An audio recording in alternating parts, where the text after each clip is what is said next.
discussing this ಮಾಯಾ ಸತ್ಕಾರ್ಯವಾದ. ಅಂದರೆ ಎರಡು ವಾದಗಳು. We have discussed already in the last class. ಹಿಂದಿನ ಪಾಠದಲ್ಲಿ ಹೇಳಿದ್ದೇವೆ, ಸತ್ಕಾರ್ಯವಾದ ಅಸತ್ಕಾರ್ಯವಾದ ಎಂದು ಎರಡು ಇವೆ. ಸತ್ಕಾರ್ಯವಾದ ಅಂದರೆ ಇದ್ದದ್ದೇ ಪ್ರಕಟವಾಗುತ್ತದೆ. ಈಗ ಅಸತ್ಕಾರ್ಯ ಅಂದರೆ ಇಲ್ಲದೇ ಇರುವುದು ಹೊಸದಾಗಿ ಹುಟ್ಟುತ್ತದೆ. ಅಸತ್ಕಾರ್ಯ means a non existent thing, a totally a freshly newly born. ಅಸತ್ಕಾರ್ಯ, ಕಾರ್ಯವು ಹುಟ್ಟುವಕ್ಕೆ ಮುಂಚೆ ಇಲ್ಲದೇ ಇರುವುದು ಹೊಸದಾಗಿ ಹುಟ್ಟುವುದು ಅಸತ್ಕಾರ್ಯವಾದ. So what was non existent before is something newly born. Satkarya means it was existing but only modified into another. Okay, what was existing slightly modifies. Okay, what was existing but it was only remodified, remodeled we can say. Okay, modified only.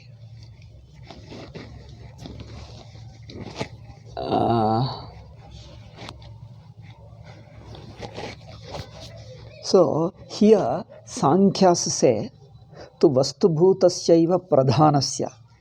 Pradhana which was existing has really changed into the world. Idarinda vikaranam vikarebhya eva utpatti darshanat. ನೀವು ಒಂದು ವಸ್ತುವು ಇನ್ನೊಂದಾಗಿ ಹುಟ್ಟುತ್ತದೆ, ಹುಟ್ಟುವುದಂದರೆ ಇನ್ನೊಂದಾಗಿ ಪರಿಣಮಿಸುತ್ತದೆ ಎಂದು ಒಪ್ಪಿಕೊಂಡರೆ ಅದನ್ನು ಒಂದು ನಿಯಮ ಎಂದು ಒಪ್ಪಿಕೊಂಡು ಬಿಟ್ಟರೆ, if you accept this as a general law that a thing modifies into something else, ಅದು ಸೃಷ್ಟಿಗೆ ಕಾರಣ ಎಂದಿಟ್ಕೊಂಡರೆ ಪ್ರಧಾನವು ತಾನು ಇನ್ನೊಂದಿತ್ತು ಬದಲಾಯಿಸಿತು ಎಂದು ಹೇಳಬೇಕಾಗ್ತದೆ. ಏಕೆಂದರೆ anything that changes alone, a changing alone changes. What is changeable? Changeable alone changes ಅಲ್ಲ, a change what is changeable changes.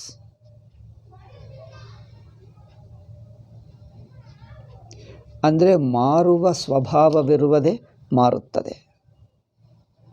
ಹಾಗಿಟ್ಕೊಂಡರೆ ಆವಾಗೇನಾಗ್ತದೆ? Then ಪ್ರಧಾನ ಈಸ್ ಬೈ ನೇಚರ್ ಚೇಂಜಬಲ್ ಎಂದಾಗುತ್ತದೆ. ಪ್ರಧಾನ ಪರಿಣಾಮಶೀಲ, ಪರಿಣಾಮಶೀಲವೇ ಪರಿಣಮಿಸುತ್ತದೆ. ಒಂದು ಮಾತಿನಲ್ಲಿ ಹೇಳಬೇಕಾದರೆ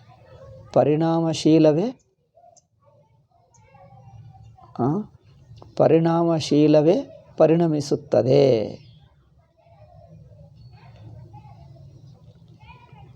ಆದರೆ ವೇದಾಂತಿಗಳು ಹೇಳುವುದು ಹಾಗಲ್ಲ. ನತು ಇಹ ಸನ್ಮಾತ್ರಸ್ಯ ಬ್ರಹ್ಮಣಃ ಸನ್ಮಾತ್ರಾದೇವ ಉತ್ಪತ್ತಿ ಸಂಭಾವ್ಯತೆ. ಸೊ ಹಾಗೆ ವೇದಾಂತದಲ್ಲಿ ಮಾತ್ರ ಸದ್ರೂಪ ಬ್ರಹ್ಮ ಅಂದರೆ ಸತ್ತೇ ಬ್ರಹ್ಮ, ಇರವು ಚೈತನ್ಯ ರೂಪ ಪರಮಾತ್ಮ, ಅವನು ಸನ್ಮಾತ್ರಾದೇವ ಉತ್ಪತ್ತಿ ಸಂಭಾವ್ಯತೆ. ಉತ್ಪದ್ಯಮಾನಸ್ಯ ವಿಶೇಷ ಅಭಾವೇ ಪ್ರಕೃತಿ ವಿಕಾರ ಭಾವಾನುಪಪತ್ತೇ. ಇಲ್ಲಿ ಹುಟ್ಟುವಿಕೆಯಲ್ಲಿ ಅಂದರೆ ವೇದಾಂತದಲ್ಲಿ ಬ್ರಹ್ಮವೇ ಜಗತ್ತಾಗಿ ಹುಟ್ಟುವುದಂದರೆ ಪ್ರಕೃತಿಯಲ್ಲಿ ಪರಿಣಮಿಸುವ ಸ್ವಭಾವ ಇದೆ. ಪ್ರಕೃತಿಯಲ್ಲಿ ಏನೇನು ಗುಣ ಇದೆ? ಪ್ರಕೃತಿ ಪರಿಣಮಿಸುವ ಸ್ವಭಾವ. First it is A changing nature. Okay, it is A changeable by nature. ಒಂದು, ಅದಕ್ಕೆ ಅವಯವಗಳಿವೆ. ಸಾಕಾರ ಹ್ಯಾವಿಂಗ್ ಮೆನಿ ಪಾರ್ಟ್ಸ್ అంటే ಸಾವಯವ ವಸ್ತು. ಏಕೆ? ಪ್ರಕೃತಿಯಲ್ಲಿ 3 ಗುಣಗಳಿವೆ. ಸತ್ವರಜಸ್ತಮೋ ಗುಣಗಳಿರುವುದರಿಂದ ಅದು ಸಾವಯವ. ಸಾವಯವ ಅಂದರೆ ಕನ್ನಡ ಸಾವಯವ ಅಲ್ಲ, ಸಂಸ್ಕೃತದಲ್ಲಿ ಸಾವಯವ. ಸಾವಯವ ಅಂದರೆ ಅನೇಕ ಅವಯವಗಳು ಉಳ್ಳದ್ದು, having many parts. It contains many parts like sattva rajas ತಮಃ. ಸತ್ವ ರಜ ತಮ ಈ 3 ಗುಣಗಳಿರುವುದರಿಂದ ಅನೇಕ ಅವಯವಗಳು ಉಳ್ಳದ್ದು. ಅನೇಕ ಅವಯವಗಳು ಇದ್ದರೆ ಆ ಅವಯವಗಳು ಇನ್ನೊಂದು ಹೊಸ ಕಾಂಬಿನೇಷನ್ ಪಡ್ಕೊಂಡು ಹೊಸದಾಗಿ ಹುಟ್ಟಬಹುದು. ಅಂದರೆ ನೋಡಿ, ಒಂದು ವಸ್ತುವಿನಲ್ಲಿ ಅನೇಕ ಪದಾರ್ಥಗಳ ಸಮುದಾಯ. ಅನೇಕ ಪದಾರ್ಥಗಳ ಸಮುದಾಯ ಅಂದರೆ ನೋಡಿ, ಸಣ್ಣ ಸಣ್ಣ ಏನು ಹೇಳ್ತಾರೆ ಕಾಳುಗಳು, ಸಣ್ಣ ಸಣ್ಣ ಕಾಳುಗಳಿಂದ, ಅಥವಾ ಏನು ಹೇಳ್ತಾರೆ ಕಲ್ಲಿನ ಕಾಳು, ನೀವೇನು ಹೇಳ್ತೀರೋ ಕಲ್ಲಿನ ಕಾಳು ಅಂದರೆ ರೇಣುಗಳು. ಕಲ್ಲಿನ ಸಣ್ಣ ಸಣ್ಣ ತುಂಡುಗಳಿದ್ದರೆ ಅಥವಾ ಗೋಡೆನೇ ಇಟ್ಕೊಳ್ಳೋಣ, ಸುಲಭವಾಗಿ ಅರ್ಥವಾಗ್ತದೆ. ಇಟುಕಗಳನ್ನು ಸೇರಿಸಿ ಗೋಡೆ ತಯಾರು ಮಾಡಿದ್ದೀವಿ. ಅಂದರೆ ಗೋಡೆಯಲ್ಲಿ ಅನೇಕ ಇಟಿಕೆಗಳ ಸಂಯೋಗ ಇದೆ. ಹಾಗಿದ್ದರೆ ಗೋಡೆಯನ್ನು ಒಡೆದು ಹಾಕಿ, ಅಂದರೆ ಅರ್ಥವೇನು? You break the wall which consists of many parts. ಅಂದರೆ it is made up of many bricks. You can break the wall into small BRICS.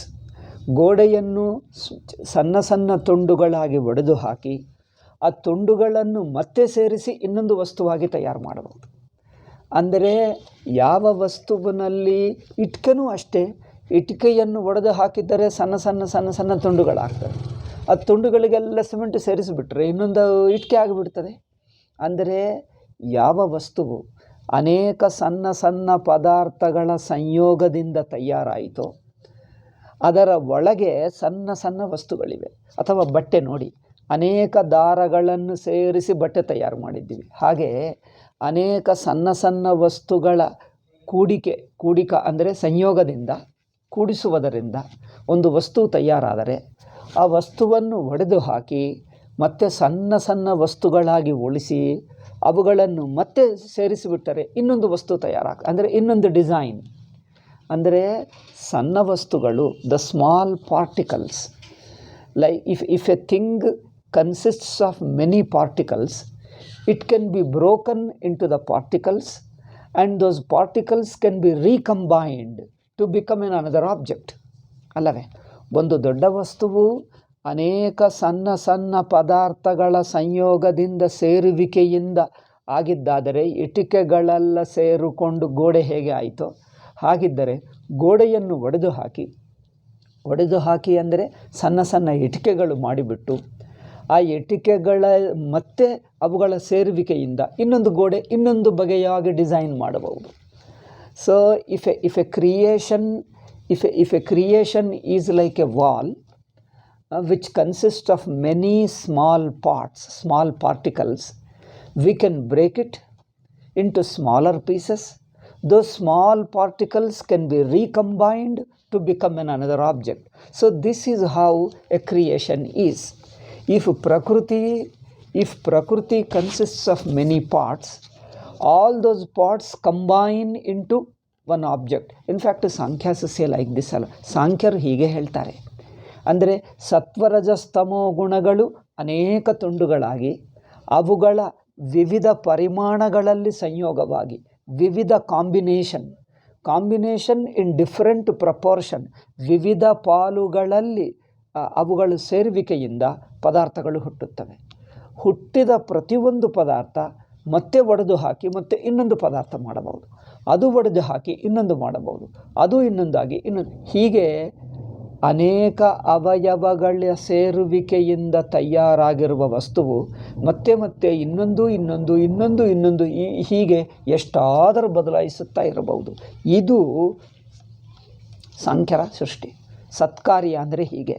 ಹಾಗಾದರೆ ನೋಡಿ, ಹೀಗಾದರೆ ದೆನ್ ಬ್ರಹ್ಮಕ್ಕೆ ಮಾತ್ರ ಏನು ಚೇಂಜಬಲ್ ನೇಚರ್ ಅಲ್ಲ. ಈಗ ಕಮಿಂಗ್ ಟು ಬ್ರಹ್ಮನ್, ನಾವು ಇಂಥ ಸತ್ಕಾರ್ಯ ಒಪ್ಪುತ್ತೀವ ಅಂದರೆ ವಿ ಕಾಂಟ್ ಆಕ್ಸೆಪ್ಟ್. ಒಪ್ಪುವುದಿಲ್ಲ. we do not accept, Vedantins do not accept such a Satkaryavada which Sankhyas accepted, like a Prakriti which consists of many parts, which is of changeable nature, changes into another object by recombining its constituent parts. ತನ್ನ ಒಳಗಿನ ಸೂಕ್ಷ್ಮ ಅವಯವಗಳು ಮತ್ತು ರೀಕಂಬೈನ್ ಆಗಿ ಹೊಸದಾಗಿ ಸೇರಿಕೊಂಡು ಇನ್ನೊಂದು ವಸ್ತುವಾಗಿ ಹುಟ್ಟುವುದು ಅಲ್ಲವೇ? ಅಂಥದ್ದು ಸಾಂಖ್ಯರು ಹೇಳಿಕೊಂಡಿರುವ ಸತ್ಕಾರ್ಯ ಬ್ರಹ್ಮಕ್ಕೆ ಹೊಂದಲ್ಲ. ಏಕೆ? 2 ಕಾರಣಗಳು. ಬ್ರಹ್ಮ ಚೇಂಜಬಲ್ ಅಲ್ಲ. ಏಕೆ? ಬ್ರಹ್ಮ ಸ್ವಭಾವದಲ್ಲೇ ಚೇಂಜಿಂಗ್ ಇಲ್ಲ. ಮೊದಲೇ ಹೇಳಿದ್ದೀವಿ, ಪರಿಣಾಮಶೀಲ ವಸ್ತುವೇ ಪರಿಣಮಿಸುತ್ತದೆ. ಚೇಂಜಬಲ್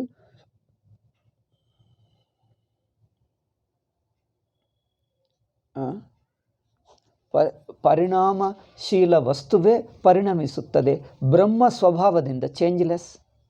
ಬ್ರಹ್ಮ ಸ್ವಭಾವವೇ ನಿರ್ವಿಕಾರ ಅಲ್ಲವೇ? ಪರಮಾತ್ಮ ನಿರ್ವಿಕಾರ ಸ್ವಭಾವವೇ, ಅವರ ಚೇಂಜಿಂಗ್ ನೇಚರ್ ಅಲ್ಲ. ಒಂದು.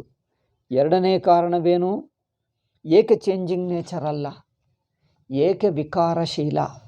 ವೈ ಪರಮಾತ್ಮ is not of changing nature? That's because he has no parts. ಆಕಾಶವು ಚೇಂಜ್ ಆಗುತ್ತದೆ ಬಿಕಾಸ್ ಪಾರ್ಟ್ಲೆಸ್. ಪಾರ್ಟ್ಲೆಸ್ ಅಂದರೆ ನಿರವಯವ, ಅವಯವಗಳಿಲ್ಲ. ಆಕಾಶಕ್ಕೆ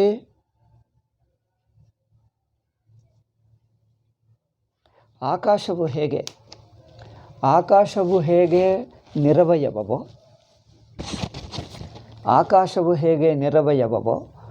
ಪರಮಾತ್ಮನೂ ಅಷ್ಟೇ ಇರುತ್ತೆ. ಅಂದರೆ ಎಲ್ಲವೂ ಒಂದೇ ರೂಪ. ಪರಮಾತ್ಮನನ್ನು ಅನೇಕ ತುಂಡುಗಳಾಗಿ ವಿಂಗಡಿಸೋಕ್ಕಾಗಲ್ಲ.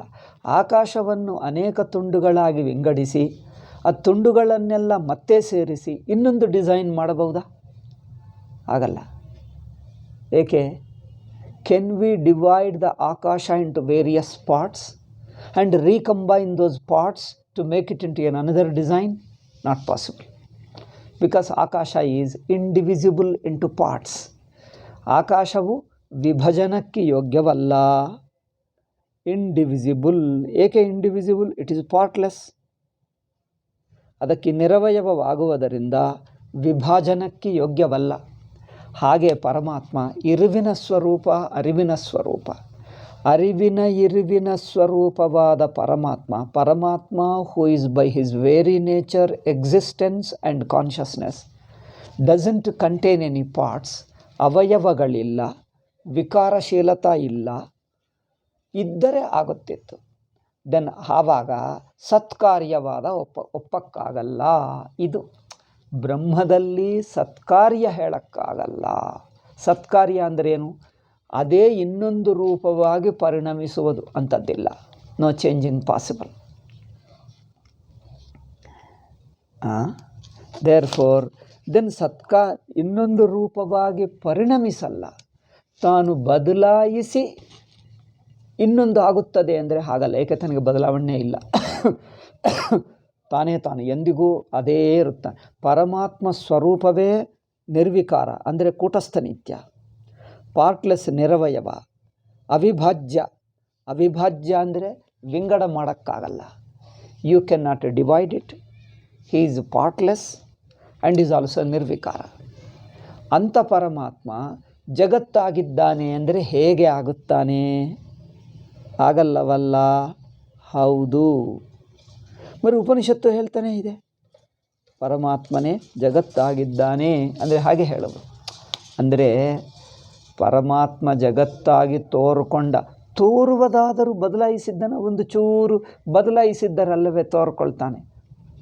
ಒಂದು ಯೋಗಿಗಳು ಸಿದ್ಧಪುರುಷರು ಏನಾಗ್ತಾರೆ? ಅದೃಶ್ಯವಾಗ್ತಾರೆ, ಮತ್ತೆ ದೃಶ್ಯವಾಗ್ತಾರೆ ಅಲ್ಲವೇ? ಅದೃಶ್ಯ ರೂಪದಿಂದ ದೃಶ್ಯ ರೂಪಕ್ಕೆ ಬರ್ತಾರೆ. They become visible and again they become invisible.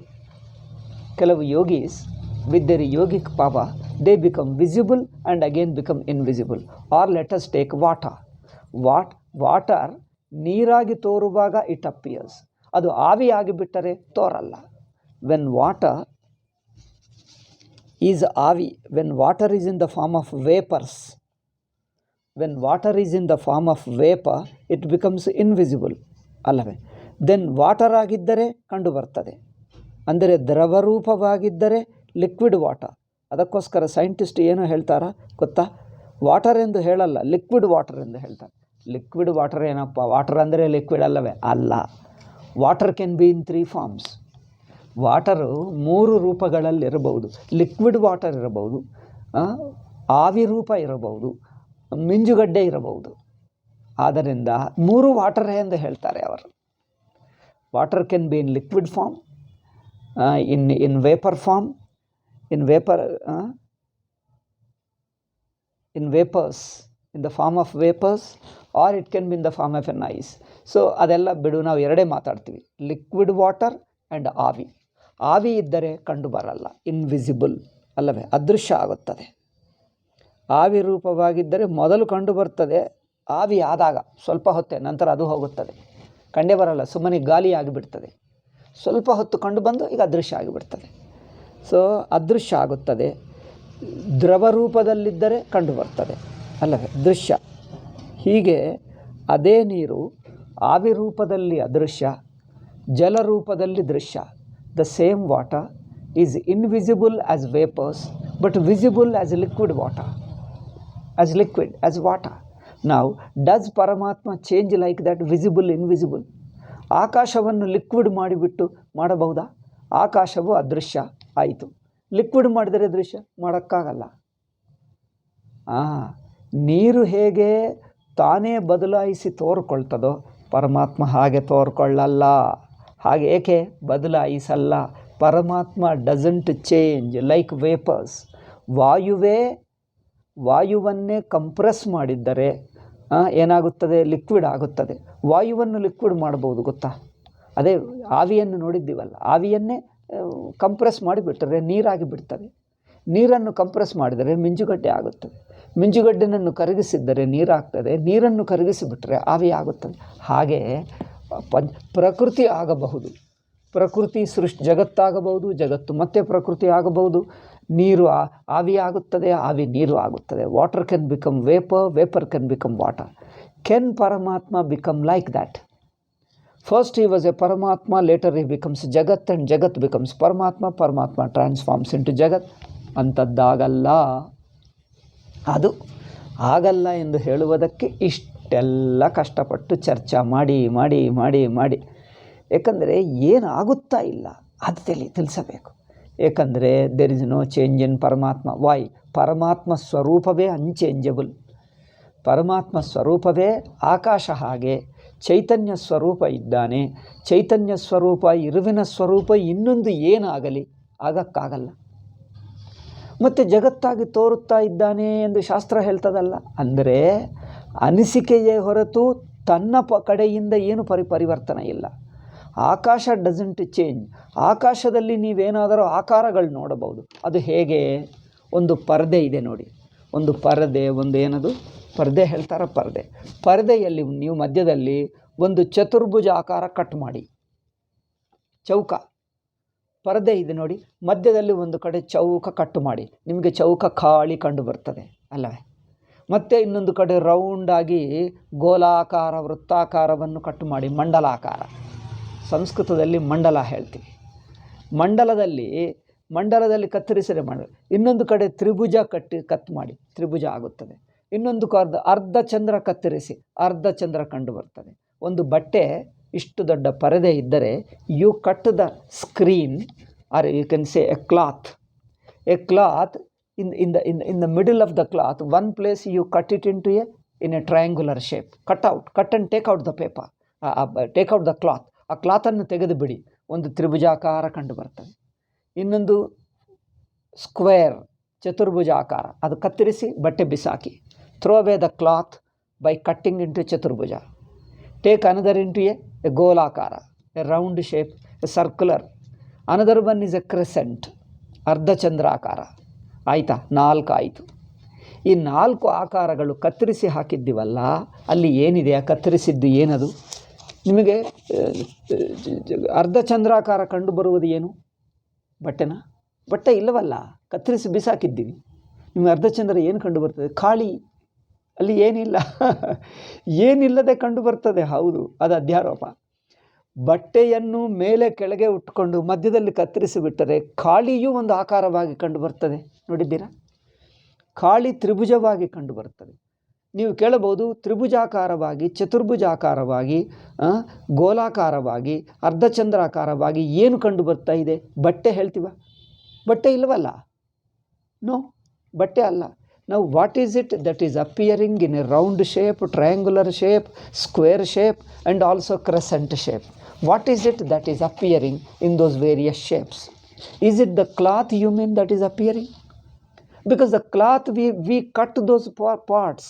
Those parts we have cut it out and threw them. Therefore, it is only an empty space. An empty space appearing into a shape. See, isn't it a wonder? ಇದು ಆಶ್ಚರ್ಯವಲ್ಲವ? ಒಂದು ಖಾಲಿ ಜಾಗ ಒಂದು ಆಕಾರವಾಗಿ ತೋರುತ್ತಾ ಇದೆ. ಖಾಲಿ ಜಾಗಕ್ಕೆ ಅದು ನೀವು ಹೇಳ್ತೀವಿ ಚತುರ್ಭುಜಾಕಾರ ಹೇಳಿದ. ಚತುರ್ಭುಜಾಕಾರ ಏನು? ಬಟ್ಟೆಯೋ, ಪೇಪರ, ಟೇಬಲ, ಮರವ, ತುಂಡು, ಲೋಹವ, ಯಾವುದು ಕಂಡು ಬರ್ತಾ ಇದೆ? ಚತುರ್ಭುಜ, ತ್ರಿಭುಜ ಏನಿಲ್ಲ ಹೇಳ್ತಾರೆ. ನೀವು ಅವನ ಪ್ರಶ್ನೆ ಕೇಳ್ತಾನೆ, ಚತುರ್ಭುಜ ತ್ರಿಭುಜ ಕಂಡು ಬರುವುದು ಯಾವುದು ಎಂದು ಹೇಳ್ತಾನೆ. ಅಂದರೆ ಪೇಪರ ಅಲ್ಲ, ಬಟ್ಟೆಯ ಅಲ್ಲ, ಇನ್ನು ಯಾವ ತುಂಡು ತ್ರಿಭುಜ ಚತುರ್ಭುಜ ಆಗಿ ಕಂಡು ಬರ್ತಾ ಇದೆ? ಗೋಲಾಕಾರ ಏನಿಲ್ಲ ಹೇಳ್ತಾರೆ. ಏನಿಲ್ಲ, ತ್ರಿಭುಜ ಹೇಗೆ ಕಂಡು ಬರ್ತದಪ್ಪ? ಮತ್ತೊಂದು ಸಲ ಕೇಳ್ತಾನೆ, ಅಲ್ಲ ನೀವು ತ್ರಿಭುಜವಾಗಿ ಕಂಡು ಬರ್ತದ? ಹೌದು. ಚತುರ್ಭುಜವಾಗಿ ಕಂಡು ಬರ್ತದ? ಹೌದು. ಯಾವುದು? ಏನಿಲ್ಲ. ಏನಿಲ್ಲದೆ ಅಂದರೆ ಮೊದಲು ತ್ರಿಭುಜ ಚತುರ್ಭುಜ ಕಂಡು ಬರ್ತದ ಅಲ್ಲವಾ? Tell me first.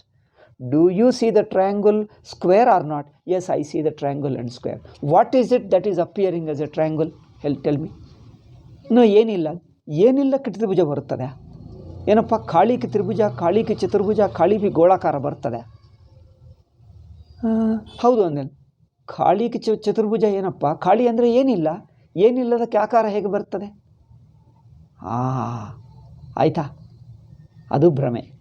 ಅಂದರೆ ಬಟ್ಟೆಯನ್ನು, ಇಲ್ಲದ ಖಾಳಿಯನ್ನು ಕತ್ತರಿಸಿ ಮಿಕ್ಕ ಬಟ್ಟೆಯನ್ನು ಊಹಿಸಿಕೊಂಡು ಆ ಖಾಳಿಗೆ ಒಂದು ಚತುರ್ಭುಜ ಆಕಾರ ಇಟ್ಟಿದ್ದೇವೆ ಅಲ್ಲವೇ?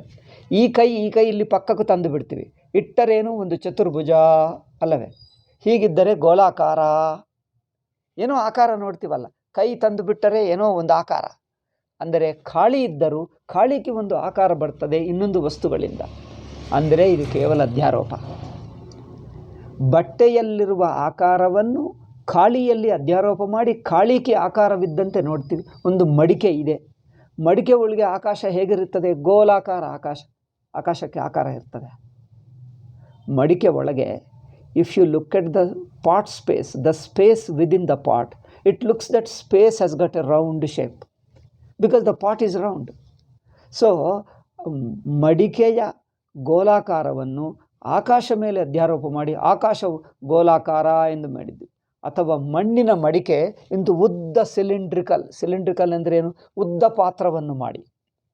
ಉದ್ದ ಅಂದರೆ ಏನು ಹೇಳ್ತಾರೆ ನೀವು ಅದಕ್ಕೆ? ಸಿಲಿಂಡ್ರಿಕಲ್ ಅಂದರೆ ಒಂದು ಪೈಪ್ ಹಾಗೆ ಮಾಡಿಟ್ಟರೆ ಆಕಾಶ ಹೇಗೆ ಕಂಡು ಬರ್ತದೆ? ಪೈಪ್ ಹಾಗೆ ಕಂಡು ಬರ್ತದೆ. ಏನಪ್ಪ, ಆಕಾಶ ಅಂದರೆ ಖಾಳಿಗೆ ಆಕಾರ ಇರ್ತದೆ? ಖಾಳಿಗೆ ಆಕಾರವಿರಲ್ಲ. ಹೌದು. ಅಂದರೆ ಪೈಪಿನ ಮೂಲಕ ಆಕಾಶದಲ್ಲಿ ಆಕಾರವಿದ್ದಂತೆ ಕಲ್ಪಿತ. ಇದೇ ಭ್ರಮ. ಪೈಪ್ಗಿದೆ, ಪೈಪಿನ ಒಳಗೆ ಆಕಾಶವನ್ನು ನೋಡಿ ಪೈಪ್ ಹಾಗೆ ಇದರಲ್ಲಿದೆ ಎಂದು ನೋಡ್ತೀವಿ. ಹಾಗೆ ಇದೆಲ್ಲ ಅಧ್ಯಾರೋಪ. ಬ್ರಹ್ಮದಲ್ಲಿ ಆಕಾಶದಲ್ಲಿ ಆಕಾರಗಳನ್ನು ಹೇಗೆ ಅಧ್ಯಾರೋಪ ಮಾಡಿದ್ದೀವೋ, just as we imagine the shapes in the shapeless formless akasha. In the formless akasha we imagine the forms. In the sizeless akasha we see the sizes. ಆಕಾರವು, ಪರಿಮಾಣವು, ಇಷ್ಟು ಆಕಾಶ. ಆಕಾಶಕ್ಕೆ ಪರಿಮಾಣವಿಲ್ಲ, ಅಳತೆ ಇಲ್ಲ, ಆಕಾರವಿಲ್ಲ. ಆಕಾಶದಲ್ಲಿ we are imagining various shapes, they are all ಕಲ್ಪಿತ. ಹಾಗೆಯೇ ಬ್ರಹ್ಮದಲ್ಲಿ ಏನೂ ಇಲ್ಲದೆ ನೋಡುವವನ ದೃಷ್ಟಿಯ ಹೊರತು ಆಕಾಶವು ಪರಮಾತ್ಮ ಏನೋ ಒಂದು ಚೂರು ಬದಲಾಯಿಸಿ ತೋರ್ತಾ ಇಲ್ಲ. Paramatma doesn't appear like in deep sleep. Deep ಸ್ಲೀಪ್ನಲ್ಲಿ ಸುಷುಪ್ತಿಯಲ್ಲಿ ಹೇಗೆ ಪರಮಾತ್ಮ ಇದ್ದಾನೋ ಹಾಗೆಯೇ ಇದ್ದಾನೆ, ಈಗಲೂ ಇದ್ದಾನೆ, ಎಂದಿಗೂ ಇದ್ದಾನೆ. ಅವರು ತೋರುವುದೆಲ್ಲ ಸುಮ್ಮನೆ ತೋರಿಕೆ. ಅಂದರೆ ನೀವು ತೋರಿಕೆಯಲ್ಲಿದ್ದುಕೊಂಡು ತೋರ್ತಾ ಇದ್ದೀರಿ. ತೋರಿಕೆಯಲ್ಲಿ ಇದ್ದುಕೊಂಡು ನಿಮಗೆ ಕಂಡು ಬರ್ತದೆ. ಆ ತೋರಿಕೆ ನಾನು ಎಂಬ ಬುದ್ಧಿ ಇದೆ. ನಾನು ಬುದ್ಧಿಯು ತೋರಿಕೆನೇ. ಯಾರ ತೋರಿಕ? ಅರಿವಿನ ತೋರಿಕೆ ನಾನು ಬುದ್ಧಿ. ಹೇಗೆ ಆಕಾಶದಲ್ಲಿ ಗೋಲಾಕಾರ, ಆಕಾಶದಲ್ಲಿ ತ್ರಿಭುಜಾಕಾರ, ಆಕಾಶದಲ್ಲಿ ಚತುರಸ್ರಾಕಾರ, ಚೌಕ ಆಕಾರ ಅವೆಲ್ಲ ಇರುತ್ತವೆ, ಕಲ್ಪಿತಗಳು, ಏನಿಲ್ಲ. ಎರಡು ಬಟ್ಟೆಗಳನ್ನು ತಂದು ಹೀಗೆ ಚತುರ್ಭುಜಾಕಾರ ಮಾಡಿಬಿಟ್ಟ. ನೋಡಿ, ಒಂದು ಇದೇನು ಎಲೆ, ಒಂದು ಏನದು, ಕೆಲವು ಎಲೆಗಳಿರುತ್ತವೆ ನೋಡಿ, ಅಶ್ವತ್ಥ ವೃಕ್ಷ ಇರುತ್ತದೆ ನೋಡಿ. ಅಶ್ವತ್ಥ ಎಲೆ ಹೀಗಿರುತ್ತದೆ ಅಲ್ಲವೇ? ಅಶ್ವತ್ಥಕ್ಕೆ ಏನು ಹೇಳ್ತಾರೆ ನೀವು? ರಾಗಿ ಚೆಟ್ಟು, ತೆಲುಗಿನಲ್ಲಿ ರಾಗಿ ಚೆಟ್ಟು ಹೇಳ್ತೀವಿ. ಸೊ ಅಶ್ವತ್ಥ ವೃಕ್ಷದ ಎಲೆ ಈ ಆಕಾರ ಇರುತ್ತದೆ, ನೋಡ್ಲಿಕ್ಕೆ ಸುಂದರವಾದ ರೌಂಡ್ ಆಕಾರ ಎಲೆ ಇರುತ್ತದೆ. ನಾವು ಇದು ಆಕಾರ ಎಲೆ ಎಂದು ಹೇಳ್ತೀವಿ. ಆ ಎಲೆ ಇದೆಯೇನು ಅಲ್ಲಿ? ಕೈಯಿಂದ ಎಲೆಯನ್ನು ಕೈ ತೆಗೆದು ಬಿಡಿ, ಆಕಾರ ಎಲೆ ಕಲ್ಪಿತ, ಸುಮ್ಮನೆ ಭಾವನಾ ಅಷ್ಟೆ. ಹಾಗೆ ನಾನೆಂಬ ಬುದ್ಧಿ ಸ್ವತಃ ಸಿದ್ಧ ಚೈತನ್ಯದಲ್ಲಿ ನಾನೆಂಬ ಬುದ್ಧಿ ಕಲ್ಪಿತ, ಇಲ್ಲವೇ ಇಲ್ಲ, ಅರಿವೇ ಇದೆ. ನೀವು ತನ್ನಿದ್ದೆಯಲ್ಲಿ ಹೇಗಿದ್ದೀರಿ? ನೀವು ತನ್ನಿದ್ದೆಯಲ್ಲಿ ಹೇಗಿದ್ದೀರೋ ಈಗಲೂ ಅದೇ ಇದ್ದೀರಿ. Whatever you are in deep sleep, even now you are the same you are not changed it. But I see that I am. ನಿಮ್ಮ ನಾನುಕಿ ಆಕಾರ ಹೇಳು. ನಾನು ಹೇಳ್ತೀವಿ. ನಿನಗೆ ಆಕಾರ ಹೇಳಪ್ಪ. ಕಣ್ಣು ಮುಚ್ಕೊಂಡ್ರೆ ನಿನಗೆ ಆಕಾರ ಕಂಡು ಬರ್ತದೆ. ನೀವು ಕಣ್ಣು ಮುಚ್ಕೊ, ನೀವು ಹೇಗಿದ್ದೀವಿ ಹೇಳು. ನೀವು ಇದ್ದೀಯಾ ಇಲ್ಲವಾ? ಹಾಂ ಇದ್ದೀನಿ. ಬಟ್ ನಿನ್ನ ಆಕಾರ ಏನು ಹೇಳು? ಆಕಾರ ಹೇಳೋಕ್ಕಾಗಲ್ಲ ಅಲ್ಲ. ಸಣ್ಣ ಮಗುಕಿ, 2 ವರ್ಷ ಮಗುಕಿ ನೀನು ಯಾರು ಎಂದರೆ ಹೇಳು. ನಾನು ಹೀಗೆ, ಆ ಯೋಚನೆ ಇಲ್ಲ, ಅಭಿಪ್ರಾಯವಿಲ್ಲ. It doesn't have a self image. The baby of 2 years old doesn't have an image of I am like this. Thought ಇಲ್ಲ. ಆ ಥಾಟೇ ಜೀವಭಾವ. ನಾನು ಹೀಗೆ, ನಾನು ಹೀಗೆ. ಈ ನಾನು ಹೀಗೆ ಎಂಬುದೇ ಕಲ್ಪಿತ. ಅದರ ಮೂಲ ಯಾರು? ಈ ಕಲ್ಪಿತ ಆಕಾರಕ್ಕೆ ನಾನೆಂಬ ಬುದ್ಧಿಗೆ ಮೂಲ ಯಾರು? ಆಧಾರ ಯಾರು? ನಾನೆಂಬ ಬುದ್ಧಿ ಎನ್ನುವುದು ಒಂದು ಘಟಾಕಾಶ. ಘಟಾಕಾಶಕ್ಕೆ ಮೂಲ ಯಾವುದು ಅಂದರೆ ಆಕಾಶ. ಆಕಾರವಿಲ್ಲದ ಆಕಾಶದಲ್ಲಿ ಆಕಾರ ನೋಡ್ತಾ ಇದ್ದೀರಿ. ನಾನೆಂಬುದು ಒಂದು ಆಕಾರ. ನಾನೆಂಬ ಆಕಾರಕ್ಕೆ ಮೂಲ ಏನು? ನಿರಾಕಾರ. ನಿರಾಕಾರದ ಇರವು. ಇದ್ದೇನೆ ಅಷ್ಟೇ. ನಾನು ಎಂಬುದಿಲ್ಲ, ಇರವು ಮಾತ್ರ ಇದೆ. ನೋಡಿ, ನಾನು ಇಲ್ಲ, ಇರವು ಇದೆ. ಸುಷುಪ್ತಿಯಲ್ಲಿ ಹೇಗಿದ್ದಾನೆ? ಇರವು. ಯಾರಾಗಿ, ಏನಾಗಿ? ಹೀಗೆ ಹಾಗೆ ಅಂದರೆ ಆಕಾರ. ಹೀಗೆ ಹಾಗೆ ಅಷ್ಟು ಇಷ್ಟು ಅಂದರೆ ಆಕಾರ. ತಾನಿದ್ದಾನೆ, ಹೀಗೆ ಹಾಗೆ ಅಷ್ಟು ಇಷ್ಟು ಎನ್ನುವುದು ಆಕಾರವಿಲ್ಲ. Without any size and shape there is existence. There is existence without. ಎಷ್ಟು ಚೆನ್ನಾಗಿದೆ ನೋಡಿ. ಹೀಗೆ ಹಾಗೆ ಅಷ್ಟು ಇಷ್ಟು ಅಂದರೆ ಆಕಾರ ಆಯಿತು. ಅದಕ್ಕೆ ಆಕಾರವಿಲ್ಲದೆ ಇರವು ಮಾತ್ರ ಇದೆ. ಇರವು ಮಾತ್ರ ಇದೆ.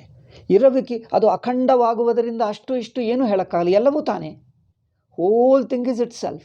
ದೆನ್ ಅದಕ್ಕೆ ಇನ್ನೊಂದಿದ್ದರೆ ಹೋಲಿಸಿ ಹೆಚ್ಚು ಕಡಿಮೆ, ಸಣ್ಣದು ದೊಡ್ಡದು, ಹಾಗೆ ಹೀಗೆ ಹೇಳ್ತೀವಿ. ಇನ್ನೊಂದೇ ಇಲ್ಲ. ಸುಷುಪ್ತಿಯಲ್ಲಿ ಒಬ್ಬನೇ ಒಬ್ಬನು, ಎಲ್ಲ ತಾನೇ. In the deep sleep there is only one and he alone is everything he is. ಅದಕ್ಕೆ ಏನು ಆಕಾರ ಹೇಳಲಿ? ಏನು ಹೇಳೋಕ್ಕಾಗಲ್ಲ. ಏನು ಹೇಳೋಕ್ಕಾಗಲ್ಲ ಅಂದರೆ ಅರ್ಥ ಇರುವುದು ಇದ್ದಾನೆ, ಏನು ಹೇಗೆ ಎಂದು ಹೇಳೋಕ್ಕಾಗಲ್ಲ. ಏನು ಹೇಗೆ ಎಷ್ಟು, ಏನಾಗಿದ್ದಾನೆ, ಹೇಗಿದ್ದಾನೆ, ಎಷ್ಟಾಗಿದ್ದಾನೆ, ಈಗ ಈ ಪ್ರಶ್ನೆಗಳಿಗೆ ಅರ್ಥವಿಲ್ಲ. ಇರುವುದು ಮಾತ್ರ ಇದ್ದಾನೆ. ನೋಡಿ, he exists as what? He exists as something, exists as a form, as illa. What does he exist? He exists, this much you can say. What does he exist as? How? In what form? ಈ ಪ್ರಶ್ನೆಗಳಿಲ್ಲ. ಪ್ರಶ್ನೆಗಳಿಗೆ ಅರ್ಥವಿಲ್ಲ. ಏಕೆಂದರೆ ಪ್ರಶ್ನೆಗಳೇ ಹೊಂದಲ್ಲ.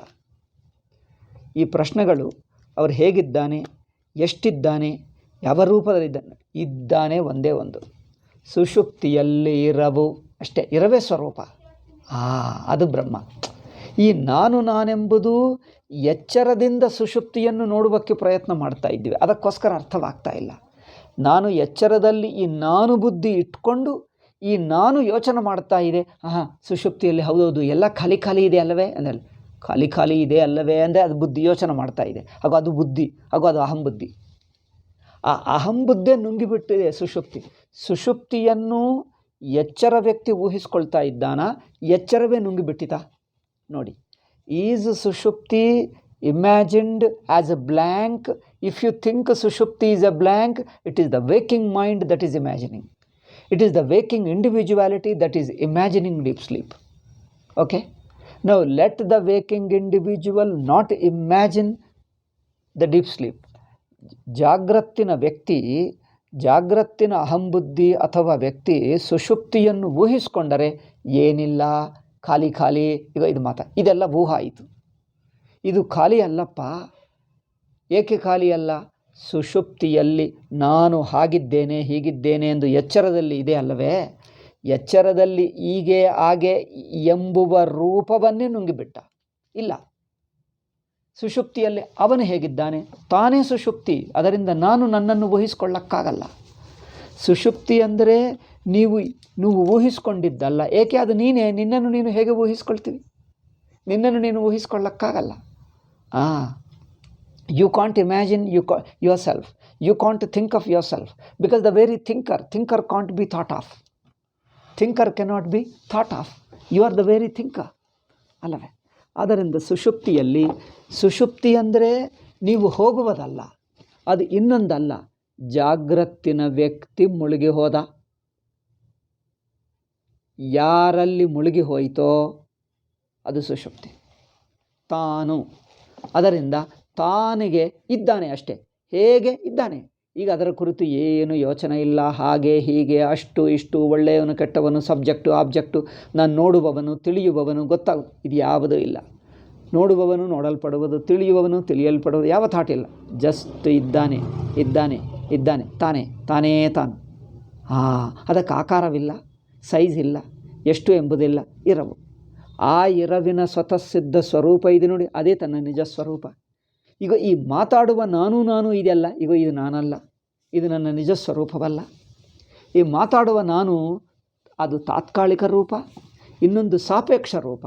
ನಾನು ಇರಬೇಕಂದ್ರೆ ನೀನು ಎಂಬುದಿರಬೇಕು. ಇನ್ನೊಂದಿದ್ದರೆ ಅದನ್ನು ನೋಡಿಕೊಂಡು ಓಹೋ ಇದನ್ನು ನಾನು ನೋಡ್ತಾ ಇದ್ದೀನಿ, ಇದು ನಾನು, ಇದು ಇನ್ನೊಂದಿದ್ದರೆ ನಾನಿರುತ್ತದೆ, ಇನ್ನೊಂದಿಲ್ಲದಿದ್ದರೆ ನಾನು ಇಲ್ಲ. ಅಲ್ಲ, ಸುಷುಪ್ತಿಯಲ್ಲಿ ಇನ್ನೊಂದಿಲ್ಲ, ಅದಕ್ಕಾಗಿ ನಾನು ಬುದ್ಧಿ ಇಲ್ಲ. In deep sleep there is no idea of I, because there is no second thing. There is no second thing.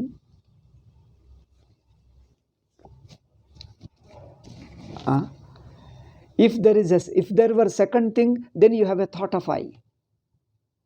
Because I itself is a distinguishing from the rest. ಮಿಕ್ಕದಿಂದ ಬಿಡಿಸಿಕೊಳ್ಳುವುದೇ ಅಹಂಬುದ್ಧಿ. ಯಾವುದೇ ಒಂದು ಹೇಳಬೇಕಾದ್ರೆ ನೀವು ಯಾವುದೇ ವಸ್ತುವನ್ನು ಹೇಗೆ ತಿಳ್ಕೊಳ್ತೀರಿ? ಇದು ಬುಕ್ಕು, ಇದು ಪೆನ್ನು ಅಂದರೆ ಏನು? ಇದು ಪೆನ್ನು, ಮಿಕ್ಕದಲ್ಲ. ಮಿಕ್ಕದಿಂದ ಬಿಡಿಸಿ ನೋಡುವುದೇ ಲೌಕಿಕ ಜ್ಞಾನ. ಲೌಕಿಕ ಜ್ಞಾನವಲ್ಲ. ಸಂಸ್ಕೃತದಲ್ಲಿ ಒಂದು ಮಾತಿದೆ ನೋಡಿದ್ದೀರಾ? ಪರಿಚ್ಛೇದ ಹೇಳ್ತೀರಿ. ಪರಿಚ್ಛೇದ ಅಂದರೆ ಯಾವುದೇ ತಿಳುವಳಿಕೆಯನ್ನು ತಿಳ್ಕೊಳ್ಳುವುದನ್ನು ಪರಿಚ್ಛೇದ ಎಂದು ಹೇಳ್ತೀವಿ ಸಂಸ್ಕೃತದಲ್ಲಿ.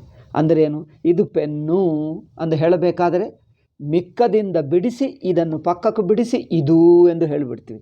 ಲೌಕಿಕ ಜ್ಞಾನ ಹೇಗೆ ಆಗುತ್ತದೆ ನೋಡಿ. ಕಣ್ಣು ಏನು ಮಾಡ್ತದೆ? How does the eye see? Eyes goes and falls. The eyesight falls on an object and says that this distinguished from the rest, separated from the. ಮಿಕ್ಕದಿಂದ ಬಿಡಿಸಿ ಇದು ಎಂದು ತಿಳ್ಕೊಳ್ತದೆ. ಮಿಕ್ಕದಿಂದ ಬಿಡಿಸದಿದ್ದರೆ ನಿಮಗೆ ಗೊತ್ತೇ ಆಗಲ್ಲ. ಕಣ್ಣಿನ ದೃಷ್ಟಿ ಹೋಗಿ ಯಾವುದೇ ಒಂದು ವಸ್ತು ಮೇಲೆ ಬಿದ್ದಿತು. ಒಂದು ವಸ್ತು ಮೇಲೆ ಬಿದ್ದಿತು ಅಂದರೆ ಇದು ಮಾತ್ರ ಎಂದದು ವಿಂಗಡಿಸ್ಕೊಂಡಿತು, ಆಯ್ಕೆ ಮಾಡಿಕೊಂಡಿತು, ಆವಾಗಲೇ ಕಂಡು ಬರ್ತದೆ. ನೀವು ಆಯ್ಕೆ ಮಾಡದಿದ್ದರೆ ಎಲ್ಲ ಒಂದೇ ಆಗಿಬಿಟ್ರೆ ವಸ್ತುವೇ ಕಂಡು ಬರ್ತದೇನು? ಯಾವುದು ಕಂಡು ಬರಲ್ಲ. ಇದಂ ಎಂದಿರುತ್ತದೆ. ಇದಂ ಅಂದರೆ ಇದು. ಇಡೀ ಪ್ರಪಂಚಕ್ಕೆ ಒಂದೇ ಹೆಸರು, ಇದು ಅಷ್ಟೇ. ಅದರಿಂದ ಏನಾದರೂ ಗೊತ್ತಾಗ್ತದೆ? ಇಡೀ ಪ್ರಪಂಚವೆಲ್ಲ ಒಂದೇ ಆಗಿಬಿಡ್ತದೆ. ನಾನು ಇದು ಅಂದರೆ ಯಾವುದು ಹೇಳಿ? ಇದು ಎಂಬ ಮಾತುಕ ಅರ್ಥವೇನು? ಇದು ಎಂಬ ಮಾತುಕ ಅರ್ಥವೇ ಇಲ್ಲ. ಅದು ಸಾಮಾನ್ಯವಾಗಿರುತ್ತದೆ. ಎಲ್ಲ ಸೇರಿಸಿಕೊಂಡಿರುವ ಇಡೀ ಬ್ರಹ್ಮಾಂಡವನ್ನು ಸೇರಿಸಿರುವ ಒಂದೇ ಇದು ಅಷ್ಟೇ.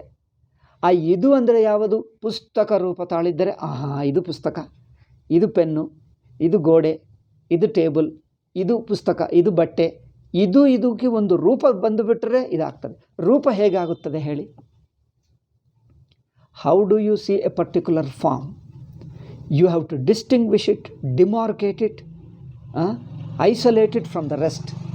ಅಂದರೆ ಇದು ಎಂಬುದು ಸಾಮಾನ್ಯ, ಇಡೀ ಜಗತ್ತನ್ನು ಇದು ಎಂದು ನೋಡ್ತಾ ಇದ್ದೀವಿ. ಆ ಇದೂನಲ್ಲಿ ಒಂದಾನೊಂದು ವಿಂಗಡ ಮಾಡಿದ್ದರೆ ಒಂದು ಬಿಡಿಯಾಗಿ ವಸ್ತು ಕಂಡು ಬರ್ತದೆ. ಇದು ಮಿಕ್ಕ ಈ ವಿಂಗಡ. ಈ ವಿಂಗಡದಲ್ಲೇ ಪ್ರಪಂಚ. ವಿಂಗಡ ಇಲ್ಲದಿದ್ದರೆ ಎಲ್ಲ ಸೇರಿಕೊಂಡು ಇದು ಒಂದೇ ಕಂಡು ಬರ್ತದೆ. ಹೋಲ್ ಥಿಂಗ್ ಈಸ್ ಒನ್, ಇದು ಅಲ್ಲವೇ? ಇಂದ್ರಿಯಗಳನ್ನು ಬಳಸಿದ್ದರೆ ಅವು ವಿಂಗಡ ಮಾಡ್ತವೆ. ಇಂದ್ರಿಯಗಳು ಕಣ್ಣಿನ ನೋಟ ವಿಂಗಡ ಮಾಡಿ ಇಷ್ಟು ಮಿಕ್ಕದಲ್ಲ ಈಗ ವಸ್ತು ಕಂಡು ಬಂತು, ಇಷ್ಟು ಮಿಕ್ಕದಲ್ಲ ಈಗ ಇಷ್ಟು ಕಂಡು ಬಂತು. ವಿಂಗಡ ಮಾಡಬೇಡ ಅಂದರೆ ಇಂದ್ರಿಯಗಳೇ ಬಳಸಬೇಡ. ವಿಂಗಡ ಮಾಡಬೇಡ ಅಂದರೆ ಇಂದ್ರಿಯಗಳೇ ಇಲ್ಲ. ಇಂದ್ರಿಯಗಳಿಲ್ಲ ಅಂದರೆ ಮನಸ್ಸಿಗೇನು ಕಂಡು ಬರ್ತದೆ? ಇದೇ ಇದು, ಒಂದೇ ಇದು ಅಷ್ಟೇ. ಈಗ ಇದು ಬಿಟ್ಟು ಇನ್ನೇನಿಲ್ಲ. ಇಂದ್ರಿಯಗಳನ್ನು ಬಳಸಿದ್ದರೆ if you start using the sense organs, you start dividing this and the remaining. A particular one is distinguished from the rest. Okay, ಹಾಗೆ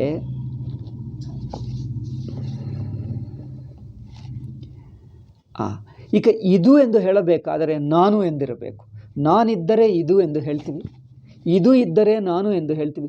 ಇದು ನಾನು ಎಂದು ಪರಸ್ಪರ ಸಾಪೇಕ್ಷ.